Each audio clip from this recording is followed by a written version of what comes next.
Hello everyone, welcome on the YouTube channel of Learnify IQ. My name is Meghna and we are going to cover a new topic, a new subtopic from viral diseases. Right? अभी अगर आप currently देखेंगे तो हम viral diseases cover कर रहे हैं right उसमें हमने पहले क्या चीज पढ़ा था हमने बर्ड फ्लू के बारे में पढ़ा जो एक वायरल डिसीज है। बर्ड फ्लू के बाद हमने कवर किया डेंगू फीवर के बारे में। डेंगू फीवर के बाद हमने कवर किया HIV एड्स के बारे में। तो ये सारी चीजें आपको मिल जाएंगी, प्लेलिस्ट है चैनल पर, प्लेलिस्ट में जाकर आप एक्सेस कर सकते हैं। सेपरेटली आपके पास बैक्टीरियल डिसीजेस की प्लेलिस्ट भी है जहां पर आपको सारे जो मोस्ट कॉमन डिसीजेस होती हैं उनके बारे में हमने कवर किया था। सिमिलरली इस चैनल पे आपको साइंस एंड टेक की सीरीज मिल जाएंगी राइट, और उसके बाद से एनवायरमेंट की सीरीज भी आपके पास अवेलेबल है राइट। तो ये सारी चीजें आपके पास अवेलेबल हैं, जो चीजें थी मैंने आपको बता दी हैं। तो चलिए स्टार्ट करते हैं आज के लेक्चर के साथ, और यहाँ पर हम कवर करने वाले हैं येलो फीवर के बारे में। तो सबसे पहली चीज जान लीजिए कि येलो फीवर जो है वो एक वायरल डिसीज है राइट। ये एक क्या है, वायरल डिसीज है, एक फटल डिसीज है एंड ये किसके थ्रू स्प्रेड हो रही है, मस्किटोज के थ्रू स्प्रेड होती है। So it is often associated with jaundice, jaundice के साथ भी यही चीज होती है और इसलिए इसका नाम क्या रख दिया गया, येलो रख दिया गया। तो ये जो है कहीं ना कहीं जॉन्डिस के साथ ही दिखता है, तो हमने इसका टर्म येलो कर दिया है राइट, इस टर्म से रेफर करने लगे।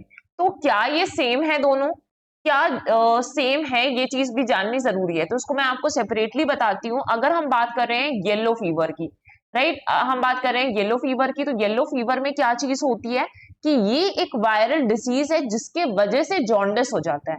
So it is a viral disease that causes jaundice, और जॉन्डिस में सारी चीजें येलो हो जाएंगी, स्किन येलो दिखेगा, आईज येलो दिखेंगी, ये है।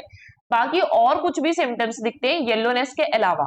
तो और क्या सिम्टम्स दिखाई दे रहे हैं आपको, फीवर आएगा, फीवर के अलावा हेडेक होगा, मसल पेन होगा, नॉसिया, वोमिटिंग, ये सारी चीजें फील होंगी। बट अगर हम बात कर लें जॉन्डिस की, तो जॉन्डिस क्या है, तो जॉन्डिस में अगर आप देखेंगे तो ये एक सिम्टम है येलो फीवर का। येलो फीवर में हमने बोला कि एक वायरल डिसीज है जिसके वजह जो जॉन्डिस को कॉज करता है, बट जॉन्डिस में हम क्या बोल रहे हैं कि ये एक सिम्टम है येलो फीवर का, लेकिन इसके साथ अदर कंडीशंस भी रहेंगी, है ना।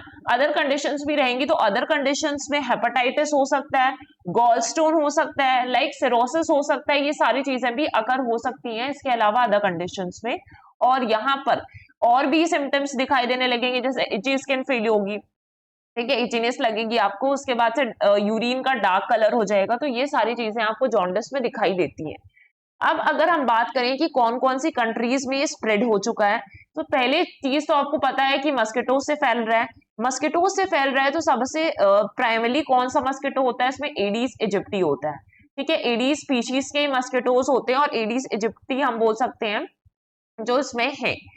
अब ये जो है वो मोस्टली कौन सी कंट्रीज में देखने के लिए मिलता है, तो एंडेमिक कंट्रीज अगर हम डिस्कस करेंगे तो जो लो एंड मिडिल इनकम कंट्रीज है। अब लो एंड मिडिल इनकम कंट्रीज में क्यों ही आएगा, क्योंकि यहाँ पर दिक्कत होती है हाइजीन की, ठीक है, पॉवर्टी है एरियाज में, हाइजीन प्रॉपर नहीं है, सेफ एनवायरमेंट नहीं है। तो इन सब की वजह से क्या होता है कि इन वेक्टर्स को पूरा प्रॉपर फेवरेबल कंडीशंस मिल जाती हैं ताकि ये अच्छे से स्प्रेड हो पाए। तो अगर हम बात करेंगे, ऐसा नहीं है कि लो एंड मिडिल इनकम कंट्रीज में बस ही मिलता है, एक बार ये डिस्कवर किया, यूरोप में भी मिला, फिर अमेरिका में भी मिला, तो उसके अलावा भी कंट्रीज अफेक्ट होती है, बट मोस्ट कॉमनली ये सारी कंट्रीज होती हैं। तो according to World Health Organization yellow fever जो है 47 एंडेमिक कंट्रीज है, अफ्रीका में अकर होता है, जो सेंट्रल एंड साउथ अमेरिका में भी आपको देखने के लिए मिलेगा। Around 90% of the cases reported every year जो है वो सब सहारन अफ्रीका में मिलते हैं। यहाँ पे ऑब्वियसली इन सारी चीजों का दिक्कत है कि पॉवर्टी है, यहाँ पर हाइजीन प्रॉपर नहीं है और ऐसी कंडीशंस हैं, इसलिए सारी चीजें अकर होती हैं, ठीक है। इसके बाद अगर आप देखेंगे ट्रांसमिशन की बात आ जाती है कि अगर ये है किसी भी एक पर्सन को, तो क्या ये दूसरे पर्सन पे स्प्रेड हो सकता है। तो ये जो डिसीज है वो कांटेक्ट में आने से स्प्रेड नहीं होती है फ्रॉम पर्सन टू अनदर। लेकिन इसके पहले ये समझिए कि येलो फीवर वायरस जो है वो ट्रांसमिट होता है इन्फेक्टेड मस्किटोज से।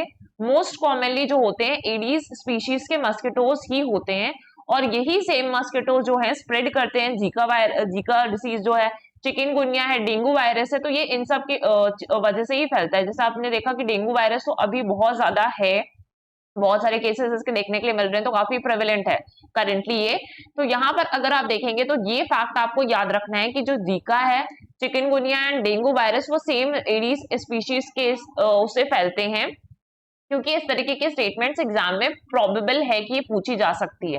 ठीक है, Haemagogus mosquitoes also spreaded and mostly found in jungles. ये जो होमोगोगस मॉस्किटोज हैं वो भी इसको स्प्रेड करते हैं और मोस्टली फॉरेस्ट वाले एरियाज में ही होते हैं। अगर हम देखेंगे इसका अर्बन साइकिल कैसा है, तो अर्बन साइकिल में एडीज मॉस्किटोज है। अब ये ह्यूमंस को अगर आके बाइट करेगा तो उनको ये इन्फेक्शन हो जाएगा, ठीक, राइट। लेकिन दूसरी तरफ हम बोल रहे हैं कि सैल्वेटिक साइकिल है। सैल्वेटिक साइकिल का मतलब समझ लीजिए, ये पैथोजन की लाइफ साइकिल का एक ऐसा पार्ट होता है जहां पर वो एनिमल्स को या वेक्टर्स को इन्फेक्ट करने लगता है, राइट। तो सैल्वेटिक टर्म का मतलब ही होता है कि जब वो वाइल्ड एनिमल्स को इन्फेक्ट करने लगे तब वो कौन सा साइकिल बन जाता है, सैल्वेटिक साइकिल बन जाता है। ठीक है, तो यहाँ पर आप देख रहे हैं कि मस्किटोज जो हैं, यही वाले एडीज मस्किटोज जो है मंकीज को बाइट करेंगे, उनको भी हो रहा है ये इन्फेक्शन, और यहाँ पे अदर एनिमल्स को भी हो सकता है ये। तो और मैंने मोस्ट कॉमनली बता दी कि परसेंट टू परसेंट इसका ट्रांसमिशन नहीं देखने के लिए मिलता है। तो ये सारी चीजें थी। इसके बाद अगर हम बात कर लें सिम्टम्स की, कि क्या सिम्टम्स दिखाई देते हैं, कैसे आपको समझ में आएगा कि इस तरीके का इन्फेक्शन हो चुका है एक मस्किटो के बाइट से सिंपली। तो यहाँ पर अगर आप देखेंगे, once contracted the yellow fever viruses incubates in the body for 3 to 6 days के लिए येलो फीवर का वायरस रहता है, और सिम्टम्स यूजुअली 2 फेजेस में दिखाई देते हैं। तो पहला वाला जो फेज होगा दैट इज एक्यूट फेज। अब यूजुअली इसमें फीवर हो जाएगा, एक्यूट फेज में मसल पेन होगा और वोमिटिंग जैसी कंडीशंस होंगी जो आमतौर पर होती हैं। लेकिन यहाँ पर जो पेशेंट्स हैं वो इंप्रूवमेंट हो जाता है, इन सारी कंडीशंस के बाद भी पेशेंट इंप्रूव कर जाएंगे और उनके जो सिम्टम्स है वो 304 दिन में गायब हो जाते हैं। बट इसके बाद का जो स्टेज आता है ना, कुछ ऐसे लोग भी होते हैं जो सेकेंड स्टेज में एंटर कर जाते हैं, और तब ये ज्यादा टॉक्सिक होता है। और ये अगर सेकेंड स्टेज में चले गए तो बहुत जल्दी से सेकेंड स्टेज भी आ जाती है, ऐसा नहीं कि बहुत टाइम लग रहा है। तो इनिशियल रिमिशन के बाद ही 24 घंटे में ही सेकेंड स्टेज में भी एंटर कर सकते हैं अगर ये बिगड़ गया तो उनको क्या होगा, हाई फीवर आएगी, तब उस केस में जॉन्डिस हो जाता है। ठीक है, जो एक नेक्स्ट स्टेज हम बोल सकते हैं उसमें जॉन्डिस हो जाएगा एंड एब्डोमिनल पेन होगा with vomiting and deteriorating kidney function. तो अब देखिए, किडनी को अगर कोई चीज इंपैक्ट कर दे रही है, एक फीवर जैसी जिसका नाम सिर्फ सिंपली फीवर हमने रखा है, और वो किडनी को इन्फेक्शन फैला रही है, किडनी की फंक्शनिंग को कहीं ना कहीं नुकसान पहुंचा रही है, इसका मतलब ये सीरियस है। अगर आप देख लीजिए, अर्ली सिम्टम्स आपको येलो फीवर के सारे दिख रहे हैं, sudden onset of fever, chills होगा, सीवियर हेडेक है, बैक पेन है, जर्नल बॉडी एक्स है, ये सारी चीजें हैं। बट अगर आप सीवियर लेवल पे पहुंच गए हैं तो सीवियर लेवल पे हाई फीवर देखने के लिए मिलेगा, ब्लीडिंग होने लगेगी, ब्लीडिंग एंड शॉक फील होगा, एंड येलो डिस्कलरेशन दिखने लगेगा, है ना, जहां पर आपकी आंखें, स्किन येलो हो गई है, चिनेस फील हो रहा है, नेल्स में येलो येलो दिखने लगता है। तो ये सारे सिम्टम्स इसमें दिखाई देते हैं। इसके बाद से अगर हम देखेंगे, अगर हो चुका है तो प्रिवेंशन या ट्रीटमेंट क्या अवेलेबल है, क्योंकि बात तो आ जाती है ना प्रिवेंशन की भी, कि अब पर्टिकुलर डिसीज हो गई है, आप कैसे प्रिवेंट करेंगे। तो येलो फीवर को प्रिवेंट किया जा सकता है, इसके लिए वैक्सीन अवेलेबल है, और ये पूरी लाइफ भर आपको प्रोटेक्शन पहुंच देगी। ठीक है, as a single dose of yellow fever vaccine, जिसको हम बोलते हैं 17D, कॉमनली हम इसको क्या बोलते हैं, वाई, येलो फीवर का YF लगा होता है और वैक्स होता है वैक्सीन के लिए। ठीक है, VAX यूज करते हैं, तो YF VAX आप देख सकते हैं, इस तरीके से येलो फीवर वैक्सीन आता है। और ये जो वैक्सीन है वो सबक्यूटेनियस यूज के लिए है। यहाँ पर क्या किया जाता है, जो 17D 204 स्ट्रेन है येलो फीवर वायरस का, वो कहाँ पर रह रहा है, is living in avian leukosis virus free, ALV free chicken embryos में होता है, और इसके साथ ही इसके स्ट्रेन के साथ ही तैयार की जाती है वैक्सीन। तो इसलिए कॉमनली इसको 17D के नाम से भी जाना जाता है, या फिर YFVAX के नाम से भी जाना जाता है। येलो फीवर वैक्सीन है जो लाइफ लॉन्ग इम्यूनिटी प्रोवाइड कर रही है, एक सिंगल डोज लेने से ही, क्योंकि कुछ ऐसी वैक्सीन होती है आपको डबल ट्रिपल डोज लेने पड़ते हैं, जैसे कोविड के टाइम पर हमें तीसरा डोज भी लगा। तो यहाँ पर ऐसा नहीं है, ज्यादा डेल्यूट हम कह सकते हैं, बहुत ज्यादा ऐसा इफेक्ट खतरनाक स्ट्रेन नहीं है। तो एक वैक्सीन, एक सिंगल डोज से भी काम चल रहा है यहाँ पर, immunity against the disease, right. फिर कोई स्पेसिफिक ट्रीटमेंट अवेलेबल नहीं है येलो फीवर के लिए, कोई ट्रीटमेंट डिजाइन किया हो कि हमें ये सारी इसमें मेडिसिन देनी है या फिर क्या डोजेस रहेंगे, वो सब कुछ भी नहीं डिजाइन किया गया है। और good supportive treatment of symptoms, अगर आप सिम्टम्स जो दिखाई दे रहे हैं उनको ही सही टाइम पर ट्रीट कर लेंगे, जैसे डिहाइड्रेशन हो गया तो उसको ट्रीटमेंट कर दिया, फीवर हो गया, इन्फेक्शन हो गया, तो इन सबको ट्रीटमेंट तभी कर लो, तो इससे सर्वाइवल रेट्स इंप्रूव हो जाते हैं। Associated bacterial infection can be treated with antibiotics, अगर इसके अलावा और कुछ भी हो रहा है तो एंटीबायोटिक्स से इसको ट्रीट किया जा सकता है। तो हम ये बोल सकते हैं कि there is no specific treatment for yellow fever, but supportive care can help with symptoms, right. और इसमें आप रेस्ट कर सकते हैं, फ्लूइड्स ले सकते हैं, कुछ कुछ ठीक है, एनाल्जेसिक्स हैं, एंटीपायरेटिक्स वगैरह होते हैं, तो ये सारी चीजें ली जा सकती हैं यहाँ पर।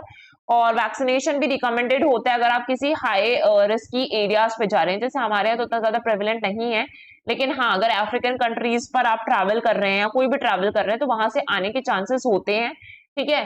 तो ये सारी चीजें हमारे यहाँ भी दिखाई देता है येलो फीवर, बट अगर आप देखेंगे ट्रैवल जहां पर आप करेंगे अगर वहां पे बहुत ज्यादा प्रेवलेंट है तो वहां से डिसीज कैरी करने के चांसेस ज्यादा बढ़ जाते हैं।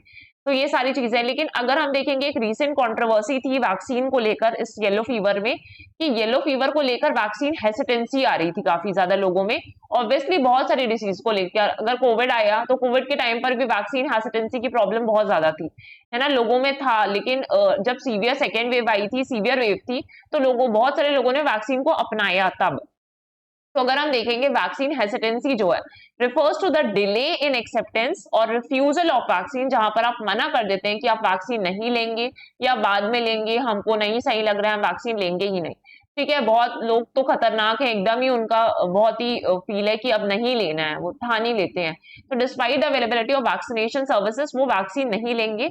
और दिल्ली हाई कोर्ट ने भी अंडरलाइन किया था importance of parental consent in vaccine given to children in school, अगर किसी बच्चे को स्कूल में वैक्सीन दी जा रही है तो बहुत जरूरी है कि उसके पेरेंट्स का कंसेंट लिया जाए, है ना। और आप देखेंगे कॉन्सेप्ट के लिए फॉर्म भी मिलता है, कोई भी अगर स्कूल स्टूडेंट को आपने देखा होगा, छोटे बच्चे जो होते हैं वो एक फॉर्म लेकर आते हैं और फिर उसमें साइन करने होते हैं पेरेंट्स को, तो वो पेरेंटल कॉन्सेंट के लिए होता है, और सारे स्कूल ही ऐसा करते हैं, कोई भी वैक्सीन देने तो खुद से नहीं लगा देता है कोई भी। Health ministry has commissioned a study on vaccine hesitancy, study करना जरूरी कि what are the factors that is leading to vaccine hesitancy, क्यों लोग नहीं मान रहे हैं। तो उसके लिए इम्यूनाइजेशन टेक्निकल सपोर्ट यूनिट काम कर रहा है गावी के साथ, और गावी एक इंटरनेशनल ऑर्गेनाइजेशन है, bill and Melinda Gates foundation है, कोविड के नाम पे भी सेलाइंस का नाम काफी सुना होगा, जो वैक्सीन डिस्ट्रीब्यूशन भी कर रहा था अलग ऐसी कंट्रीज में जहां पर वैक्सीन की अवेलेबिलिटी नहीं है, नहीं पहुंच पा रही है, तो इन कंट्रीज में ले जाने के लिए इसने काफी अच्छा काम किया है। और यहाँ पर इस दूर करना ऐसे फैक्टर्स को जान के ये भी जरूरी है कि लोग हेसिटेंट क्यों हैं, क्यों नहीं लगवाना चाहते हैं, तभी आप उस चीज को सुलझा पाएंगे। तो अभी तक हमने जो भी चीज पढ़ी इसमें हम हर लेक्चर में यही फॉलो करते हैं ऑर्डर, जो अभी बैक्टीरियल या वायरल डिसीज में चल रहा है कि वो चीज है क्या, वायरल डिसीज है या फिर बैक्टीरियल डिसीज है, फिर वो कौन से मस्कीटो से हो रहा है, क्योंकि जब आपको एक साथ पढ़ना पड़ेगा ना सारी डिसीजेस, अभी तो हम स्पेसिफिक लिस्ट वाइज पढ़ रहे हैं, बट एक साथ में आपको समझ में नहीं आता कि कौन सी वायरल डिसीज है या नहीं है, तो वो चीज याद रखनी है, किससे हो रही है, कहाँ कहाँ पे प्रेवलेंस रेट है, क्या इंडिया में बहुत ज्यादा है, या गवर्नमेंट क्या काम कर रही है। तो येलो फीवर उतना ज्यादा नहीं था, गवर्नमेंट का कोई इनिशिएटिव ऐसा आपको दिखेगा नहीं इसमें बहुत ज्यादा, ठीक है, थोड़े बहुत होते हैं जो यहाँ पर वैक्सीन भी अवेलेबल है और फिर ट्रीटमेंट भी ट्रीटमेंट कोई स्पेसिफिक नहीं है, बट हाँ सिम्टम्स को अगर आप ट्रीट करें तो उतना ज्यादा इफेक्ट नहीं पड़ेगा इसका, ठीक है। तो इस सेशन में हमने इतना कवर कर लिया है, तो आज के लिए इतना ही।